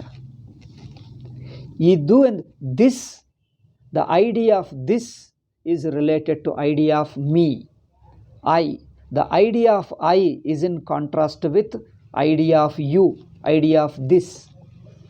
ದಿಸ್ ಆ್ಯಂಡ್ ಐ, ನಾನು ಇದು. ಈ ನಾನು ಇದು ಎನ್ನುವುದು ಪರಸ್ಪರ ಸಾಪೇಕ್ಷ. ನಾನು ಇದ್ದರೆ ಇದು ಹೇಳೋಕ್ಕಾಗುತ್ತದೆ, ಇದು ಇದ್ದರೆ ನಾನು ಹೇಳೋಕ್ಕಾಗ್ತದೆ. ನಾನು ಅಂದ್ರೇನು? ನಾನಿಷ್ಟು ಮಿಕ್ಕದು, ನನಗಿಂತ ಮಿಕ್ಕದು ಇದ್ದರೆ ಇದು ಹೇಳ್ತೀವಿ. ಇದು ಅಲ್ಲದ್ದು ನಾನು, ನಾನು ಅಲ್ಲದ್ದು ಇದು. ಸುಷುಪ್ತಿಯಲ್ಲಿ ಏನಾಗುತ್ತದೆ? ನಾನೆಂಬುದು ವಿಂಗಡ ಬಿಟ್ಟು ಬಿಡ್ತೀರಿ ಅಷ್ಟೇ.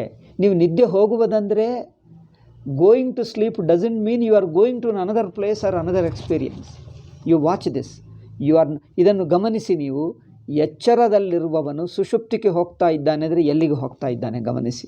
ನೀವು ಎಲ್ಲಿ ಹೋಗುತ್ತಿಲ್ಲ, ನೀವು ಇಲ್ಲೇ ಇದ್ದೀರಿ. ಹೋಗುತ್ತಾ ಇದ್ದೆ ಎಂದು ಭ್ರಮೆ ಅದು. ಎಚ್ಚರದ ವ್ಯಕ್ತಿ ಭ್ರಮೆ ಮಾಡ್ಕೊಳ್ತಾ ಇದ್ದಾನೆ. ಎಚ್ಚರ ವ್ಯಕ್ತಿ ಹೆಸರಿಡಬೇಡ, ಏಕೆಂದರೆ ಎಚ್ಚರವನ್ನೇ ನುಂಗುವಾಗ ನೀವೆಲ್ಲಿರ್ತೀರಿ? ಇಲ್ಲೇ ಇರ್ತೀವಿ. ಎಚ್ಚರವನ್ನು ನುಂಗುವವನು ಇಲ್ಲೇ ಇದ್ದು ನುಂಗುತ್ತಾನ, ಬೇರೆ ಕಡೆ ಇದ್ದು ನುಂಗುತ್ತಾನ? ಎಚ್ಚರದ ನಾನು ಬುದ್ಧಿಯನ್ನು ನುಂಗುವವನು ಇಲ್ಲೇ ಇದ್ದು ನಾನು ಬುದ್ಧಿಯನ್ನು ನುಂಗುತ್ತಾನ, ಅಥವಾ ಇಲ್ಲಿ ಬಿಟ್ಟು ಇನ್ನೊಂದು ಕಡೆಗೆ ಹೋಗ್ತಾನ? See that one which swallows the aham and idam, that swallows aham, where does he exist? The aham is dissolved into infinity.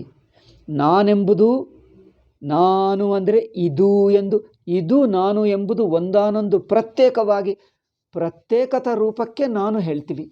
ಅಂದರೆ ಇದಲ್ಲದ ನಾನು, ನಾನಲ್ಲದ ಇದು. ಈಗ ಪ್ರತ್ಯೇಕತ ಬಿಟ್ಟಿದ್ದೀವಿ. ನಾನು ಇದು ಎಂಬುದು ವಿಂಗಡ ಬಿಟ್ಟಿದ್ದೇವೆ. ವಿಂಗಡ ಅಂದರೆ ಏನು? ಪ್ರತ್ಯೇಕತ. ನಾನೆಂಬುದು ಮಿಕ್ಕದಿಂದ ಬಿಡಿಸಿಕೊಳ್ಳುವುದೇ ನಾನು. ಬಿಡಿಸಿಕೊಳ್ಳುವುದು ಬಿಟ್ಟಿದ್ದೀವಿ, ಬಿಡಿಸಲ್ಲ. ನಾನು ಇದು ಎರಡು ಒಂದೇ ಆಗಿಬಿಡ್ತದೆ. ನಾನು ಇದು ಎರಡು ಒಂದೇ, ಇರುವ ಮಾತ್ರ ಉಳಿಯುತ್ತದೆ. ನಾನು ಇದು ಎರಡು ಒಂದೇ. ನಾನು ಇದು ಎಂಬ ವಿಂಗಡ ಮಾಡಬೇಡಿ. ಇರವು ತಾನಿದೆ, ಸ್ವತಃ ಸಿದ್ಧವಾಗಿದೆ.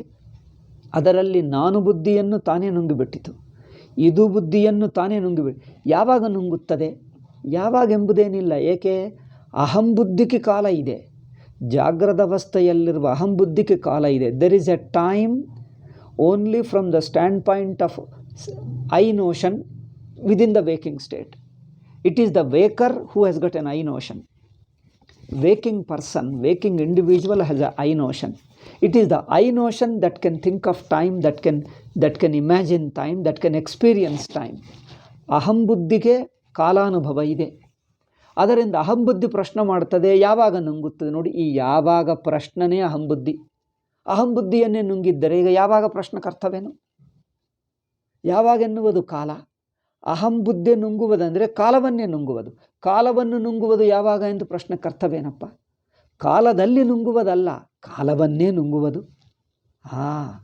ಕಾಲದಲ್ಲಿ ನುಂಗುವುದಲ್ಲ. The I notion is getting merged not in time. The very time is getting merged because time depends upon I notion. ಕಾಲ ಎಂಬುದು ಅಹಂಬುದ್ಧಿಗೆ ಕಾಲ ಅನುಭವ ಇರುತ್ತದೆ. The experience of time pertains to the I notion because I is a one point. ಪಾಯಿಂಟ್ಗೆ ಕಾಲಾನುಭವ ಇರುತ್ತದೆ. ಅಹಂ ಬುದ್ಧಿಯನ್ನೇ ನುಂಗುತ್ತಾ ಇದೆ, ನುಂಗಿಬಿಟ್ಟಿದೆ. ನುಂಗುವುದು ಯಾವಾಗೆಂಬುದು ಹೇಳೋಕ್ಕಾಗಲ್ಲ, ಯಾಕಂದರೆ ಕಾಲವನ್ನೇ ನುಂಗುವುದು. ಕಾಲವನ್ನು ಕಾಲಾತೀತ ನುಂಗುವುದು ಯಾವಾಗ ಅಂದರೆ ಎಂದಿಗೂ ನುಂಗೇ ಇದೆ. ಎಷ್ಟು ಬ್ಯೂಟಿಫುಲ್ ಆಗಿದೆ ನೋಡಿ. ಕಾಲವನ್ನು ಕಾಲಾತೀತ ಎಂಬುದು ಎಂದಿಗೂ ನುಂಗೇ ಇದೆ. The aham notion is already swallowed by the sushupti. ಸುಷುಪ್ತಿ ಸ್ವರೂಪ ಅಂದರೆ ಇರವು. ಸುಷುಪ್ತಿ ಅಂದರೆ ಹಿಂದಿನದು ಎಂದು ನೋಡಬೇಡಿ, ಈಗಲೇ ಇರುವಂಥ ಎಚ್ಚರ ಅರಿವಿದೆ ನೋಡಿ. ಅದಕ್ಕೆ ಆಕಾರವಿದ್ದರೆ ಎಚ್ಚರ ಅವಸ್ಥಾ, ಆಕಾರ ಬಿಟ್ಟರೆ ಅದೇ ಸುಷುಪ್ತಿ. ಎಚ್ಚರ ಅರಿವಿಗೆ ನಾನು ಇದು ತಿಳಿಯುತ್ತಾ ಇದ್ದೇನೆ, ನಾನು ಇದು ಎಂಬ ಇಷ್ಟು ಮಾತ್ರ ವೃತ್ತಿ ಇದ್ದರೆ ಅದು ಎಚ್ಚರ. ಆ ನಾನು ಇದು ಆ ವೃತ್ತಿಯನ್ನು ನುಂಗಿಬಿಟ್ಟರೆ ಅರಿವೇ ಅರಿವು. ಎಚ್ಚರ ಅರಿವು ಮೈನಸ್ ಎಚ್ಚರ ಅಹಂಬುದ್ಧಿ. ಎಚ್ಚರದಲ್ಲಿ ಅಹಂಬುದ್ಧಿಯನ್ನು ನುಂಗಿರುವ ಎಚ್ಚರ ಅರಿವು. ಎಚ್ಚರ ಅರಿವಿನಲ್ಲಿ ಅಹಂಬುದ್ಧಿ ಇದೆ. ಅಹಂಬುದ್ಧಿಯನ್ನು ನುಂಗಿದ್ದರೆ ಏನಿರುತ್ತದೆ? ಆಕಾರವಿಲ್ಲದ, ಸೈಜ್ ಇಲ್ಲದ ಅರಿವು ಮಾತ್ರ. ಆ ಅರಿವು ಮಾತ್ರಕ್ಕೆ ಸುಷುಪ್ತಿ ಹೇಳಿದ್ದೀವಿ. ಅರಿವು ಮಾತ್ರ ಇದೆ. ನಾನು ಎಷ್ಟು ಯಾವಾಗ ಏನಿಲ್ಲ. ಏಕೆ? ನಾನು ಎಷ್ಟು ಎಂಬುದೇ ಅಹಂಬುದ್ಧಿ. ಇದು ವಿಂಗಡಿಸ್ಕೊಳ್ತದೆ, ಇದು ಹೋಲಿಸ್ಕೊಳ್ತದೆ. ಇದು ನಾನು, ಇದು ನಾನು, ಇನ್ನೊಂದಿನಿಂದ ಹೋಲಿಸಿ ನಾನು ಇರುತ್ತದೆ. ಹೋಲಿಸುವುದಕ್ಕೆ ಇನ್ನೊಂದಿಲ್ಲ. ಏಕೆ? ಎರಡು ಒಟ್ಟುಗೂಡಿಸಿದ್ದೀವಿ. ನಾನು ಇದು ಎರಡು ಒಟ್ಟಿಗೆ ನುಂಗಿಬಿಟ್ಟಿತು. ಯಾವಾಗ ನುಂಗುತ್ತದೆ? ಯಾವಾಗ ಅಂದರೆ ಮತ್ತೆ ಕಾಲ ಆಯಿತು. ಯಾವಾಗೆಂಬ ಪ್ರಶ್ನ ಅಹಂಬುದ್ಧಿ ಮಾಡ್ತದೆ. ಏಕೆ? ಯಾವಾಗೆಂಬ ಕಾಲಬುದ್ಧಿ ಅಹಂಕೆ ಇರುತ್ತದೆ. ಅಹಂನೇ ನುಂಗಿದ್ದರೆ ಯಾವಾಗೆಂದು ಹೇಳುವಕ್ಕೆ ಯಾರು? ಕಾಲವಿಲ್ಲ. ಮರಿ ಕಾಲವಿಲ್ಲದ ಕಾಲರಹಿತದಲ್ಲಿ ನುಂಗಿದೆ. ಕಾಲರಹಿತದಲ್ಲಿ ನುಂಗಿದೆ ಅಂದರೆ ಯಾವಾಗ ಹೇಳು? ಎಂದಿಗೂ ಎಂದರ್ಥ. ಕಾಲವನ್ನು ಅಥವಾ ಅಹಂಬುದ್ಧಿಯನ್ನು ಅರಿವಿನ ಸ್ವರೂಪವಾದ ಸುಷುಪ್ತಿ ಅರಿವಿನ ಸ್ವರೂಪ, ಅಥವಾ ಎಚ್ಚರವನ್ನೇ ಎಚ್ಚರ ಪ್ರಪಂಚರಹಿತ, ಎಚ್ಚರ ಅಹಂಬುದ್ಧಿರಹಿತ ಸುಷುಪ್ತಿ, ಅದೇ ಸುಷುಪ್ತಿ. ಎಚ್ಚರ ಅಹಂಬುದ್ಧಿರಹಿತ ಎಚ್ಚರ ಅರಿವು, ಎಚ್ಚರ ಅಹಂಬುದ್ಧಿರಹಿತ ಕೇವಲ ಅರಿವು, ಅದೇ ಸುಷುಪ್ತಿ. ಆ ಅರಿವು ಯಾವಾಗ ನುಂಗಿತು? ಯಾವಾಗ ಪ್ರಶ್ನವೇ ಇಲ್ಲ. ಆ ಪ್ರಶ್ನೆ ಮಾಡುವ ಅಹಂಬುದ್ಧಿಯೇ ಇಲ್ಲ. ಅವನನ್ನೇ ನುಂಗಿಬಿಟ್ಟಾಗ ಪ್ರಶ್ನೆ ಯಾರು? ಎಂದಿಗೂ ಯಾವಾಗ ನುಂಗಿದೆ? ಎಂದಿಗೂ ನುಂಗೇ ಇದೆ. ನುಂಗಿ ಇಲ್ಲದ ಸಮಯವೇ ಇಲ್ಲ. ಯಾವಾಗ ನುಂಗಿದೆ? ಘಟಾಕಾಶ ಮಹಾಕಾಶದಲ್ಲಿ ಸೇರಿಕೊಳ್ತದೆ ಅಂದರೆ ಯಾವಾಗ? ಒಬ್ಬನು ಕೇಳಿದ, ಘಟಾಕಾಶ ಮಹಾಕಾಶದಲ್ಲಿ ಸೇರಿಕೊಳ್ತದೆ ಅಲ್ಲವೇ? ಯಾವಾಗ? ಯಾವಾಗ ಏನಪ್ಪ? ಆಕಾಶ ದೃಷ್ಟಿಗೆ ಘಟಾಕಾಶ ಬಿಡಿಯಾಗಿದೇನು? ಘಟಾಕಾಶ ಬಿಡಿ ಆಗಲೇ ಇಲ್ಲ. ಯಾವಾಗ ಸೇರಿಕೊಳ್ಳುವುದೇನು? ಸೇರಿಕೊಂಡೇ ಇದೆ. ಹೌದಪ್ಪ, ಸೇರಿಕೊಂಡಿದೆ. ಯಾವಾಗನಿಂದ ಸೇರಿಕೊಂಡಿದೆ? ಯಾವಾಗ ಎಂಬ ಮಾತುಕರ್ಥವಿಲ್ಲ. ಘಟಾಕಾಶ ಮಹಾಕಾಶವೇ ಹೊರತು ಬಿಡಿಯಾಗಿದೇನು? Ghatakasha is already part of mahakasha, total akasha. It has never been away from it. Then how can you ask, when did it merge into the total akasha? When did Ghatakasha merge into total akasha? There is no when. When ಎಂಬ ಪ್ರಶ್ನಕ್ಕರ್ಥ ಇಲ್ಲ. ಯಾವಾಗ ಎಂಬ ಪ್ರಶ್ನಕ್ಕರ್ಥ ಇಲ್ಲ. ಏಕೆ? When ಎನ್ನುವುದು ಘಟಾಕಾಶ ದೃಷ್ಟಿಗೆ ಇಟ್ಕೊಂಡಿದ್ದೀರಿ. ಆ ಘಟಾಕಾಶವೇ ಇಲ್ಲದಿರುವಾಗ ವೆನ್ನೆಂದು ಯಾವಾಗ ಎಂದು ಪ್ರಶ್ನಕ್ಕರ್ಥವೇನು? ಕಾಲವೇ ಇಲ್ಲ. ಅಂದರೆ ಎಂದಿಗೂ ನುಂಗೇ ಇದೆ. ಯಾವ? ತಾನೇ ತಾನು ಸ್ವತಃ ಸಿದ್ಧವಾಗಿ ಎಂದಿಗೂ ಇದೆ. ಸ್ವತಃ ಸಿದ್ಧವಾಗೇ ಇದೆ. ತಾನೇ ಸ್ವತಃ ಸಿದ್ಧವಾಗಿ ಬ್ರಹ್ಮ ಹಾಗೇ ಇದ್ದಾನೆ. ಯಾವಾಗ ಪ್ರಶ್ನವೂ ನುಂಗಿದೆ. ಇರುವುದೇ ಬ್ರಹ್ಮ. ಅಲ್ಲವೇ? ನಾನು ಬುದ್ಧಿಯನ್ನು ನಾನು ಎಂದು ಮಿಕ್ಕದಿಂದ ಹೋಲಿಸಿದ್ದರೆ ನಾನು ಬುದ್ಧಿ ಹುಟ್ಟಿತು. ಆ ಮಿಕ್ಕವೂ ನಾನು ಎರಡೂ ಅರಿವಿನ ರೂಪವೇ ಅಲ್ಲವೇ?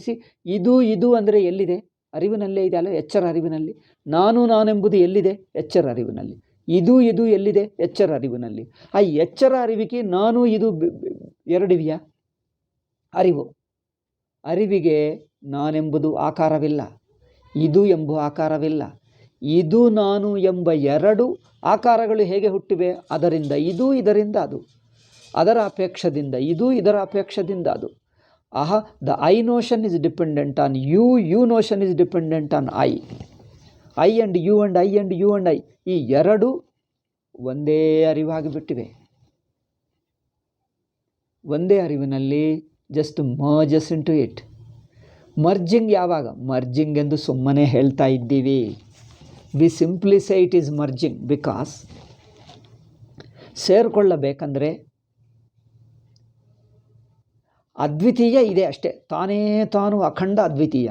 ಆ ಅಖಂಡ ಅದ್ವಿತೀಯ ನೋಡಿ, ಓಹೋ ಇದು ಇಲ್ಲದಿರುವುದರಿಂದ ಇಲ್ಲಿ ಸೇರಿಕೊಂಡಿತು ಎಂದು ಬಾಯ್ದಿಂದ ಪ್ರಕ್ರಿಯೆಯೇ ಹೊರತು ಸೇರಿಕೊಂಡಿದ್ದು ಯಾರಾದರೂ ನೋಡಿದ್ದಾರಾ? ಸೇರಿಕೊಳ್ಳಬೇಕಂದ್ರೆ ಅದು ಬಿಡಿಯಾಗಿದ್ದರೆ ಸೇರಿಕೊಂಡಿದೆ ಹೇಳ್ತೀವಿ. ಅದ್ವಿತೀಯ ಒಂದೇ ಇದೆ, ಆ ಒಂದೇ ಅದ್ವಿತೀಯವನ್ನು ನೋಡಿಕೊಂಡು ಸೇರಿಕೊಂಡಿದೆ ಎಂಬುದು ಹೇಳುವ ಬಗೆ. It is only a way of telling that it has merged. Assuming that waking aham buddhi is there, you say that it is merged. But in fact, ಅನುಭವದಲ್ಲಿ ಸೇರಿಕೊಂಡಿಲ್ಲ, ಅದ್ವೈತ ಒಂದೇ ಇದೆ. ಅದ್ವೈತ ಒಂದೇ ಇರುವುದನ್ನು ಸೇರಿಕೊಂಡಿದೆ ಎನ್ನುವುದು ಹೇಳುವ ಪ್ರಕ್ರಿಯೆ. ಜಾಗೃತ ಪ್ರಪಂಚ, ಜಾಗೃತ ಅಹಂ ಬುದ್ಧಿ ಸುಷುಪ್ತಿಯಲ್ಲಿ ಸೇರಿಕೊಂಡಿದೆ ಎನ್ನುವುದು ಪ್ರಕ್ರಿಯೆ. ಅನುಭವ ನೋಡಿದ್ದರೆ ಒಂದೇ ಅದ್ವಿತೀಯ ಎನ್ನುವುದು ಅನುಭವ. ಒಂದೇ ಅದ್ವಿತೀಯ ಇದೆ, ಎರಡನೆಯದು ಹಿಂದೆ ಇರಲಿಲ್ಲ, ಹೀಗೆ ಇಲ್ಲ, ಯಾವಾಗಲೂ ಇಲ್ಲ. ಅದ್ವಿತೀಯ ಒಂದೇ ಇದೆ ಎನ್ನುವುದು ಅನುಭವ, ಸೇರಿಕೊಂಡಿದೆ ಎನ್ನುವುದು ಪ್ರಕ್ರಿಯೆ, ಹೇಳುವ ಬಗೆ. ಸೇರಿಕೊಂಡಿದೆ ಅಂದರೆ ಏನು? ಬಿಡಿಯಾಗಿತ್ತು ಎಂದು ಒಪ್ಪಿಕೊಂಡು ಸೇರಿಕೊಂಡಿದೆ ಎಂದು ಹೇಳ್ತಾ ಇದ್ದೀರಿ. ಮೊದಲು ಪ್ರಶ್ನೆ ಮಾಡ್ತಾ ಇದ್ದೀನಿ, ಬಿಡಿಯಾಗಿ ಯಾವಾಗಿತ್ತು? ಇಲ್ಲವೇ ಮತ್ತೆ ಸೇರಿಕೊಂಡು ಹೋಗಿ ಮಾತು ಕರ್ತವಿಲ್ಲ. ಬಿಡಿಯಾಗಿದೆ ಎಂದು ಒಪ್ಪಿಕೊಂಡು ಅಧ್ಯಾರೋಪ ಮಾಡಿ ಸೇರಿಕೊಂಡಿದೆ ಎಂದು ಅಪವಾದ ಮಾಡ್ತಾ ಇದ್ದೀರಿ. ಅಂದರೆ ಬಿಡಿಯಾಗಿರುವುದನ್ನು ಅಪವಾದ ಮಾಡಿದ್ದೀರಿ. ಬಿಡಿಯಾಗಿರುವುದನ್ನು ಅಪವಾದ ಮಾಡಿದ್ದೀರಿ. ಈಗ ಸೇರಿಕೊಳ್ಳುವುದು ಮಾತೇ ಇಲ್ಲ, ಏಕೆಂದರೆ ಬಿಡಿಯಾಗಿರುವುದೇ ಇರಲಿಲ್ಲ. ಹಿಂದೆ ಬಿಡಿಯಾಗಿದೆ ಎಂದು ತಿಳ್ಕೊಂಡಿದ್ದೇ ತಪ್ಪು. ಇದು ಒಂದೇ ಒಂದು ಅರಿವು. ಆದ್ದರಿಂದ ಎಚ್ಚರ ಅರಿವು. ಎಚ್ಚರ ಎಂದು ಹೇಳುವ ಹಾಗಿಲ್ಲ, ಅರಿವೇ ಅಷ್ಟು ಅರಿವು. ಅದರಲ್ಲಿ ಅಹಂ ಬುದ್ಧಿ ಇಟ್ಕೊಂಡರೆ ಎಚ್ಚರ ಅರಿವು ಹೇಳ್ತೀರಿ. ಈ ಅಹಮು ಅರಿವಿನ ರೂಪವೇ. ಅರಿವನ್ನೇ ನುಂಗಿಬಿಟ್ರೆ ಯಾವಾಗ ನುಂಗುತ್ತದೆ? ಎಂದಿಗೂ ನುಂಗೇ ಇದೆ. ಆ ಅರಿವಿನಲ್ಲಿ ಅಹಂ ಬುದ್ಧಿ ಬಿಡಿಯಾಗಿಲ್ಲ. ಆದ್ದರಿಂದ ನಾನು ಹಾಗಿದ್ದೇನೆ, ಹೀಗಿದ್ದೇನೆ, ನಾನಿದ್ದೇನೆ, ಒಳ್ಳೆಯದು ಮಾಡಿದೆ, ಕೆಟ್ಟದ್ದು ಮಾಡಿದೆ, ಇದೆಲ್ಲ ನಾನು ಬುದ್ಧಿಯಪ್ಪ. ನಾನು ಬುದ್ಧಿ ತುಂಬ ವೇಷ ಮಾಡ್ತಾ ಇದೆ. ನಾನು ಬುದ್ಧಿಯನ್ನು ಹಗುರವಾಗಿ ತಗೊಳ್ಳಿ. ಆ ನಾನು ಬುದ್ಧಿಗೆ ಬರುವ ಯೋಚನೆಗಳು, ನಾನು ಒಳ್ಳೆಯದು ಕೆಟ್ಟದು ಅದು ಇದೆ, ಅದು ಒಳ್ಳೆಯದಿಲ್ಲ, ಕೆಟ್ಟದಿಲ್ಲ, ನನ್ನದಿಲ್ಲ, ನಿನ್ನದಿಲ್ಲ, ಇದೆಲ್ಲ ಯೋಚನೆಗಳೇ. ಇವೆಲ್ಲ ಯೋಚನೆಗಳು. ಯೋಚನೆ ಮಾಡ್ತಾ ಇದ್ದರೆ ಇನ್ನೂ ಮಾಡ್ತದೆ. ಯೋಚನೆಗಳಿಗೆ ಅರ್ಥವಿಲ್ಲ, ಎಲ್ಲ ಬಿಟ್ಟುಬಿಡು. ಏಕೆ? ಯೋಚನೆಗಳು ಹೆಚ್ಚು ಮಾಡ್ತಾ ಇದ್ದರೆ ನಾನು ಬುದ್ಧಿ ಯೋಚನೆ ಮಾಡ್ತದೆ. ನಾನನ್ಯ ನುಂಗಿಬಿಟ್ಟಿದೆ. ಈಗ ಯೋಚನೆಗಳಿಲ್ಲ, ಹೆಚ್ಚಿಲ್ಲ, ಕಡಿಮೆ ಇಲ್ಲ, ಹೌದಲ್ಲ, ಹೌದು ಇಲ್ಲ, ಇಲ್ಲ, ಒಳ್ಳೆಯದಿಲ್ಲ, ಕೆಟ್ಟದು ಇಲ್ಲ, ಹತ್ತಿರ ಇಲ್ಲ, ದೂರವಿಲ್ಲ, ನನ್ನದಿಲ್ಲ, ನಿನ್ನದಿಲ್ಲ, ಇನ್ನೊಬ್ಬರದಿಲ್ಲ. ಅಂದರೆ ಇವೆಲ್ಲ ಯೋಚನೆಗಳೇ ಅಹಂ ಬುದ್ಧಿ. ಆ ಅಹಂ ಬುದ್ಧಿಯೇ ಸುಷುಪ್ತಿಯಲ್ಲಿ ಸೇರಿಕೊಂಡು ಬಿಟ್ಟಿದೆ. ಸುಷುಪ್ತಿಯಲ್ಲಿ ಅಂದರೆ ಅದ್ವಿತೀಯಕ್ಕೆ ಸುಷುಪ್ತಿ ಎಂದು ಎಚ್ಚರದಿಂದ ಹೆಸರಿಟ್ಟಿದ್ದೀವಿ. ಬಟ್ ಇರುವುದು ತಾನೇ ತಾನು. ಹಾಗೆ ಆದ್ದರಿಂದ ಇಲ್ಲಿ ಹೇಳುವುದೇನೆಂದರೆ, ಸದ್ಬ್ರಹ್ಮದಿಂದ ಜಗತ್ತುತ್ಪತ್ತಿ ಹೇಗೆ ಆಗುತ್ತದೆ ಅಂದರೆ, ಸದ್ಬ್ರಹ್ಮದಿಂದ ಯಾವುದೂ ಹುಟ್ಟಲ್ಲ. ಹುಟ್ಟಿದೆ ಎಂದು ಅನಿಸಿಕೆ ಇದ್ದರೆ ಆಗ ಅದೇ ಹುಟ್ಟಿದೆ ಅಂದರೆ ಯಾವಾಗ ಹುಟ್ಟಿದೆ? ನಿಮಗೆ ಏನೂ ಅನಿಸುತ್ತಾ ಇದೆಯಲ್ಲ, ಆಗ ಅನಿಸಿಕೆನೇ ಹುಟ್ಟುವಿಕೆ ಏನಿಲ್ಲ. ಆ ಅನಿಸಿಕೆ ಅನಿಸುತ್ತಾ ಇದೆಯಲ್ಲ, ಆಗ ಅನಿಸಿಕೆನೇ. ಆ ಅನಿಸಿಕೆನೇ ಅರಿವಿನಲ್ಲಿ ಮುಳುಗಿ ಹೋಯಿತು. ಅರಿವು ನೋಡಿ ಈಗ ಅನಿಸಿಕೆನೂ ಇಲ್ಲ. ಸುಷುಪ್ತಿ ನೋಡಿ ಅನಿಸಿಕೆ ಇಲ್ಲ, ಜಗತ್ತಿಲ್ಲ, ಅಹಂ ಬುದ್ಧಿ ಇಲ್ಲ. ಸುಷುಪ್ತಿಯಾಗಿರಿ, ಈ ಮಾತಾಡುವ ಅಹಂ ಇಲ್ಲ, ಅಲ್ಲೇ ಮುಳುಗಿ ಹೋಯಿತು. ಆದ್ದರಿಂದ ಜಗತ್ತು ಯಾವುದು ಅಂದರೆ ಈ ಮಾತಾಡುವುದು ಅಹಂ ಬುದ್ಧಿ ಬಂತೆ, ಆಗ ಅದೇ ಸೃಷ್ಟಿ. ನಿಮಗೆ ಈಗ ಮಾತಾಡ್ತಾ ಇದ್ದೀನಿ, ನಾನು ಕೇಳ್ತಾ ಇದ್ದೀನಿ, ಅನಿಸುತ್ತಾ ಇದ್ದೀವಿ, ಅದೇ ಸೃಷ್ಟಿ. ನಾನು ಬುದ್ಧಿ ಸೃಷ್ಟಿ ಏನಿಲ್ಲ. ಈಗ ನಾನು ಕೇಳ್ತಾ ಇದ್ದೀನಿ, ಈಗ ನಾನಿದ್ದೇನೆ, ಆ ಭಾವ ಅನಿಸುತ್ತಾ ಇದೆ ನೋಡಿ, ಈಗ ಅದೇ ಸೃಷ್ಟಿ, ಅದೇ ಜಗತ್ತು. ಅದು ಬಿಟ್ಟರೆ ಏನು ಜಗತ್ತೇ ಇಲ್ಲ. ಬೇರೆ ಜಗತ್ತು ಎಲ್ಲಿರಬೇಕು? ಎಲ್ಲಿದೆ? ನೀವು ಸುಷುಪ್ತಿ ಅಂದರೆ ಏನು? ಈ ನಾನು ಬುದ್ಧಿಯನ್ನು ನುಂಗಿರುವ ಯಾವ ಅರಿವಿದೆಯೋ ಆ ಅರಿವಿನಲ್ಲಿ ನೋಡಿ, ಈ ನಾನು ಬುದ್ಧಿ ಎಲ್ಲಿರಬೇಕು? ಅಲೆ ನೀರಿನ ದೃಷ್ಟಿಗೆ ಎಲ್ಲಿರುತ್ತದೆ? ಅಲೆ ಎಂಬುದು ಇದ್ದೇನು? ನೀರಿಗೆ ಇನ್ನೊಂದು ಹೆಸರು ಅಲ್ಲೇನಿಲ್ಲವೇ ಇಲ್ಲ, ನೀರೇ ಅಲ್ಲವೇ. ಆಕಾಶದಲ್ಲಿ ಇನ್ನೊಂದು ಆಕಾಶ. ಮಡಿಕೆ ಅಂದರೆ ಅದು ಯಾರು? ಆಕಾಶದಿಂದ ಹೊರಗೆ ಬಂದಿಲ್ಲ. ಸೇರಿಕೊಂಡಿತಾ? ಸೇರಿಕೊಳ್ಳುವುದೇನು? ಹೊರಗೆ ಇದ್ದರೆ ಸೇರಿಕೊಳ್ಳುವುದಾ? ಬರೀ ಮಡಿಕೆ ಆಕಾಶ ಏನಿಲ್ಲ, ಅದು ಸುಮ್ಮನೆ ಹೆಸರು, ಅಲ್ಲಿ ಏನಿಲ್ಲವೇ ಇಲ್ಲ. ಮಡಿಕೆ ಆಕಾಶದಿಂದ ಹುಟ್ಟಿತು, ಈ ಮಾತು ಕರ್ತವೇನು? ಮತ್ತೆ ಸೇರಿಕೊಂಡಿದ್ದು, ಹುಟ್ಟುವುದು ಸೇರಿಕೊಳ್ಳುವುದು ಎರಡೂ ಅರ್ಥರಹಿತ. ಅರ್ಥರಹಿತ ಎಂದು ತಿಳ್ಕೊಳ್ಳುವುದೇ ಬಿಟ್ಟು ಬಿಡುವುದು. ಆಕಾಶದಿಂದ ಹುಟ್ಟಿತು ಅಂಥದ್ದೇನಿಲ್ಲ, ಸೇರಿಕೊಂಡಿತು, ಅದು ಅರ್ಥರಹಿತ. ಮರೇನು ಇದೆ? ಆಕಾಶ ಇದೆ ಅಷ್ಟೇ. ಆದ್ದರಿಂದ ಅರಿವಿನಲ್ಲಿ ನಾನು ಬುದ್ಧಿ ಅದೇನಿಲ್ಲ, ಮುಳುಗಿ ಹೋಯಿತು, ಅದು ಇಲ್ಲ. ನಾನು ಬುದ್ಧಿ ಎಂಬುದು ಅರಿವಿನಲ್ಲಿ ಹುಟ್ಟುವುದಂತೆ ಮುಳುಗುವುದಂತೆ ಎರಡೂ ಇಲ್ಲ, ಎರಡೂ ಸುಮ್ಮನೆ ಮಾತು. ಅರಿವೇ ಅರಿವು, ಸ್ವತಃ ಸಿದ್ಧ ಅರಿವು. ಆದ್ದರಿಂದ ಸೃಷ್ಟಿ ಎಂಬುದು ಕಲ್ಪಿತ, ಅಧ್ಯಾರೋಪಿತವಾಗಿ ಹೇಳ್ತಾ ಇದ್ದೀವಿ ಹೊರತು ಸೃಷ್ಟಿ ಆಯಿತು ಎಂದು ಹೇಳುವುದಕ್ಕಲ್ಲ. ಸೃಷ್ಟಿ ಹೇಗೆ ಇಲ್ಲ ಎಂದು ಹೇಳುವುದಕ್ಕೆ ಸೃಷ್ಟಿ ಪ್ರಕ್ರಿಯೆ ಅಷ್ಟೇ.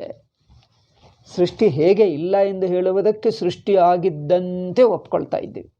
ನಂತರ ತೋರಿಸ್ತೀವಿ ಸೃಷ್ಟಿ ಅಂದರೆ ಏನಪ್ಪ ನೋಡು ಅಂದರೆ, ಹೌದಪ್ಪ ಏನಿಲ್ಲವೇ ಇಲ್ಲ. మరి ಸೃಷ್ಟಿ ಎಂದು ಹೇಳಿದ್ದೀರೇನು? ಸುಮ್ಮನೆ ನೀನೇನು ಅಂದ್ಕೊಂಡಿದ್ವಿ ಅಂತ ನಾನು ಹೇಳಿದೆ ಅಷ್ಟೇ, ಅಲ್ಲಿ ಏನಿಲ್ಲ. ಅಂದರೆ ಅಹಂ ಬುದ್ಧಿಯ ಮೂಲ ಯಾರು? ಇರವಿಗೆ ಅಹಂ ಬುದ್ಧಿ ಇಲ್ಲ. మరి ಅಹಂ ಬುದ್ಧಿ ಬಿಡಿಯಲ್ಲಿ ಎಲ್ಲಿಯೂ ಇಲ್ಲ. ಇರವಿನಲ್ಲಿ ಅರಿವಿನಲ್ಲಿ ಅಹಂ ಬುದ್ಧಿ ಸೇರಿಕೊಂಡೇ ಬಿಟ್ಟಿದೆ. ಯಾವಾಗ ಸೇರಿಕೊಂಡಿದೆ? ಎಂದಿಗೂ ಇದೆ. ಅದರಿಂದ ಅರಿವಿಗಿಂತ ಬೇರೆ ಇಲ್ಲ. ಆಯಿತಾ? ಇದನ್ನೇ ಮಾಯಾ ಸತ್ಕಾರ್ಯವಾದ ಅಂದರೆ ಈಗ ಇಲ್ಲೊಂದು ಸ್ವಲ್ಪ ತರ್ಕ ಮಾಡ್ತಾ ಇದ್ದಾರೆ, ಗೌಡಪಾದರ ತರ್ಕ. ಅದಕ್ಕೋಸ್ಕರ ನಾನು ತರ್ಕಕ್ಕಿಂತ ನೇರಾಗಿ ಅನುಭವದಿಂದಲೇ ಹೇಳಿಬಿಟ್ಟಿದ್ದೀನಿ. ಇವತ್ತು ಮುಗಿಸ್ತೀನಿ ಅಂದ್ಕೊಂಡೆ, ಬಟ್ ಏನೋ ಸ್ವಲ್ಪ ತರ್ಕ ಇದೆ. ಮರೀಗ ಪುಸ್ತಕಕ್ಕೋಸ್ಕರ ತರ್ಕ ಸ್ವಲ್ಪ ಹೇಳ್ತೀನಿ, ಅದು ನಾಳೆ ಹೇಳ್ತೀನಿ. ನಾಳೆ ಅಂದರೆ ಮುಂದಿನ ಪಾಠದಲ್ಲಿ. ಯಾವುದು ಹುಟ್ಟಲ್ಲ ಎನ್ನುವುದೇ ತರ್ಕ. ಅನುಭವ ದೃಷ್ಟ್ಯ ಇವತ್ತು ಹೇಳಿದ್ದೀನಿ, ಮುಂದಿನ ದೃಷ್ಟ್ಯ ಸ್ವಲ್ಪ ತರ್ಕ ದೃಷ್ಟ್ಯ ಹೇಳ್ತೀನಿ. ಏಕೆಂದರೆ ಅದು ಸ್ವಾಮೀಜಿ ಶ್ಲೋಕವನ್ನು, ಗೌಡಪಾದರ ಶ್ಲೋಕವನ್ನು ಉದಾಹರಿಸಿದ್ದಾರೆ.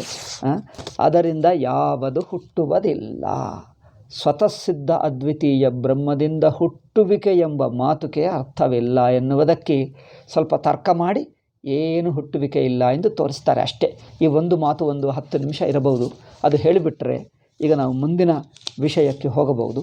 ಈಗ ಈ ವಿಷಯ ಮುಗಿದಂತೆ ಆಯಿತು, ಒಂದು ಸ್ವಲ್ಪ ಇದೆ, 5 ನಿಮಿಷ 10 ನಿಮಿಷ. ಮುಂದಿನ ಪಾಠ ಹೇಳಿಬಿಟ್ರೆ ಈಗ ಮುಂದಕ್ಕೆ ಹೋಗೋಣ ಅಲ್ಲವೇ? ಓಂ ಶಾಂತಿ ಶಾಂತಿ ಶಾಂತಿ.